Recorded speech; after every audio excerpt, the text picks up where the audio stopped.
ថ្ងៃនេះមកលក្ខណៈបាយម្ហូបរៀងឆ្ងាញ់តែចាយផ្ទះញោមមកគឺបានជាមួយនឹងត្រីក្រហមចំហុយនឹងមីសួរគឺឃើញថាតំណងមែនទែនហើយគ្រាន់តែមើលរូបរាងរបស់គេក៏តាក់ទាញខ្លាំងដែរប៉ុន្តែខ្ញុំប្រើមីសួររៀងច្រើនអញ្ចឹងមើលទៅគឺបាត់សត្វត្រីអស់លេងចាមីសួរហ្នឹងគឺទិញតែម្ដុំ1000តែប៉ុន្តែពេលវារីកទៅគឺច្រើនមែនទែនត្រីក្រហមមានមួយក្បាលហើយខ្ញុំមានជាផ្សិតខ្មៅហើយនឹងត្រចៀកកដោបន្តិចសម្រាប់ផ្សិតហើយនឹងត្រចៀកកដោហ្នឹងគឺយកវាមកលាងទឹកហើយនឹងដាក់ត្រាំវាឲ្យរាងយូរបន្តិចដោយសារតែវាត្រូវការពេលដើម្បីរីកហើយពីមុខហ្នឹងនៅពេលដែលរីកទៅគឺបានច្រើនណាស់ជាពិសេសគឺត្រចៀកកដោសម្រាប់បន្លែគឺខ្ញុំមានជាខ្ញីហើយនឹងការ៉ុតយកវាមកលាងទឹកហើយនឹងចិតសម្បកវាឲ្យបានស្អាតមីសួរគឺខ្ញុំបានយកមកដាក់ត្រាំជាមួយនឹងទឹកធម្មតាយើងមិនចាំបាច់ដាក់ទឹកក្តៅទេដោយសារតែត្រាំតែទឹកធម្មតាទៅក៏វារីកដែរហើយសម្រាប់ខ្ញីវិញគឺយកវាមកហាន់ទៅជាប្រទេសរាងស្ដើងហើយនឹងហាន់វាទៅជាច្វាមូរាងតូចបែបហ្នឹងដាក់ខ្ញីវាជួយឲ្យត្រីចំហុយរបស់យើងគឺកាន់តែមានក្លិនឈ្ងុយថែមទៀតហើយខ្ញីមួយផ្នែកទៀតគឺខ្ញុំហាន់ជាប្រទេសរាងស្ដើងដើម្បីទុកញុកទៅក្នុងពោះត្រីសម្រាប់ការ៉ុតគឺយើងយកវាមកហាន់ទៅជាបច្ឆិតរាងស្ដើងហើយនឹងហាន់វាទៅជាសរសៃរាងតូចបែបហ្នឹងទើបពេលយើងយកទៅដាក់ចំហុយគឺថាវាចូលជាតិគ្នាជាមួយនឹងត្រីសម្រាប់ម្ទេសគឺខ្ញុំប្រើជាប្រភេទម្ទេសម្លេបែបនេះវាអត់ហល់ទេប៉ុន្តែយើងដាក់ដើម្បីលម្អពណ៌ឲ្យវាស្អាតយើងហាន់វាទៅជាចំណិតរាង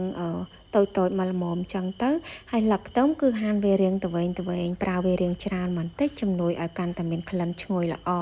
ហើយសម្រាប់ខ្ទឹមសវិញគឺប្រើ4-5កាពឹសយកវាមកដំហើយនឹងចិញ្ច្រាំវាឲ្យបានរាងល្អិតល្អ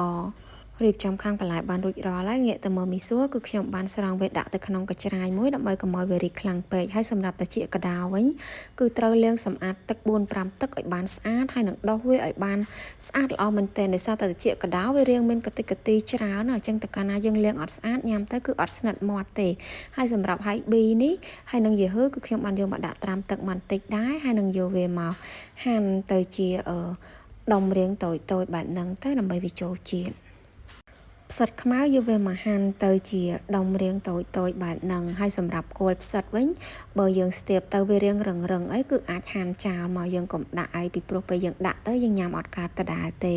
ត្រចៀកកដោនៅពេលដែលយើងលាងទឹកសម្អាតបានរួចរាល់ហើយគឺយកវាមកហាន់ទៅជាសរសៃរាងតូចបែបហ្នឹងដើម្បីវាចូលជាតិគ្នាគ្រឿងផ្សំគឺបានរៀបចំរួចរាល់អស់ហើយតើកាលណារៀបចំហើយបែបហ្នឹងហើយគឺលឿនទេត្រីគឺចំហុយតែមួយផ្លែតគឺបានឆ្អិនហើយសម្រាប់ការប្រឡាក់ត្រីវិញគឺខ្ញុំបានយកមកដាក់ចូលទៅក្នុងចានអាចមួយរាងធំតិចចឹងទៅរួចយើងចាក់ប្រេងខ្យងចូលហើយនឹងដាក់ស្ករបន្តិចក៏ដូចជាម្សៅស៊ុបយើងអាចបន្ថែមជាមួយនឹងទឹកត្រីបន្តិចផងដែរដើម្បីឲ្យសាច់ត្រីនឹងគឺបានជាតិត្រឡប់ត្រីប្រឡាក់ចុះឡើងធ្វើម៉េចឲ្យវាបានចូលជាតិគ្រប់កន្លែងទៅក្នុងពោះវាក៏ដោយយើងអាចលូកវាទៅដើម្បីឲ្យវាបានមានជាតិដល់ខាងក្នុង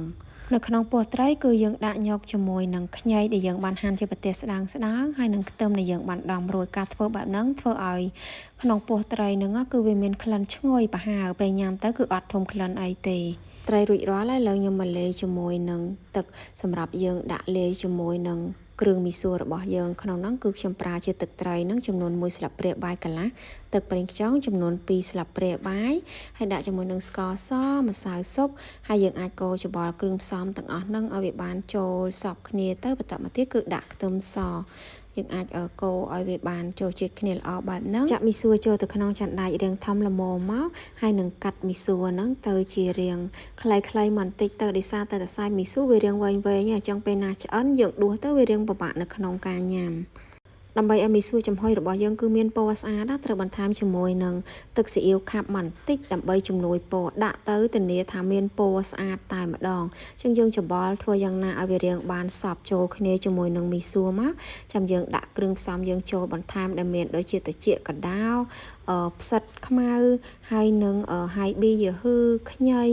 និយាយទៅគឺយើងដាក់គ្រឿងផ្សំចូលគ្នាទាំងអស់នឹងមកហើយការ៉ុតផងដែរបន្ទាប់មកគឺយើងអាចច្បល់គ្រឿងផ្សំទាំងអស់នឹងឲ្យវារាងបានទន់ហើយនឹងរាងបានចូលជាតិគ្នាល្អមែនទែនរួចដាក់ជាមួយនឹងទឹកគ្រឿងដែលយើងបានលាយហើយបាញ់មិញគ្រាន់តែថាចាក់ទឹកគ្រឿងភ្លាមមកគឺថាឡើងឈ្ងុយហ្មងអញ្ចឹងយើងច្បល់ទឹកគ្រឿងជាមួយនឹងមីសួររបស់យើងនឹង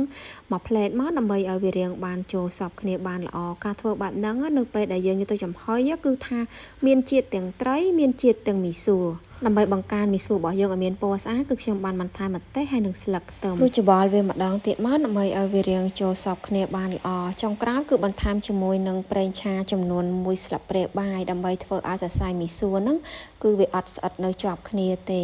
ចាអញ្ចឹងតែប៉ុណ្្នឹងគឺឃើញថារួចរាល់យើងអាចត្រៀមយកទៅដាក់ចំហុយជាមួយនឹងត្រីរបស់យើងបានហើយ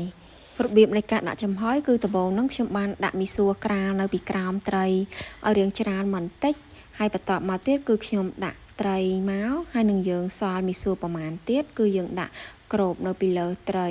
តែចានរបស់ខ្ញុំមកគឺវារាងតូចពេកដល់ពេលអញ្ចឹងទៅដាក់ទៅមីស៊ូឡើងចង់ចេញពីចានអញ្ចឹងបើសិនបើបងប្អូនធ្វើអាចជ្រើសរើសយកចានឲ្យធំជាងខ្ញុំបន្តិចទៅចាអញ្ចឹងបន្ទាប់ពីនឹងហើយគឺយើងអាចរោយលក្ខខ្ទឹមថែមពីលើនឹងបន្តិចទៀតមករួចយើងយកទៅចំហុយទៅក្នុងឡាំងសឹងហើយនៅពេលដែលយើងដាក់ចំហុយនឹងគឺអាចចំហុយប្រហែលជា25នាទីទៅ30នាទីនឹងបានឆ្អិនហើយពេលនេះគឺឃើញថាត្រីរបស់ខ្ញុំគឺបានឆ្អិនហើយមានក្លិនឈ្ងុយហើយមានរសជាតិឆ្ងាញ់មែនទែនកូនរបស់ខ្ញុំមកគ្រាន់តែគេភ្លក់មួយម៉ាត់នោះគេថាម៉ាក់ស្អែកធ្វើទៀតគេចង់ញ៉ាំទៀត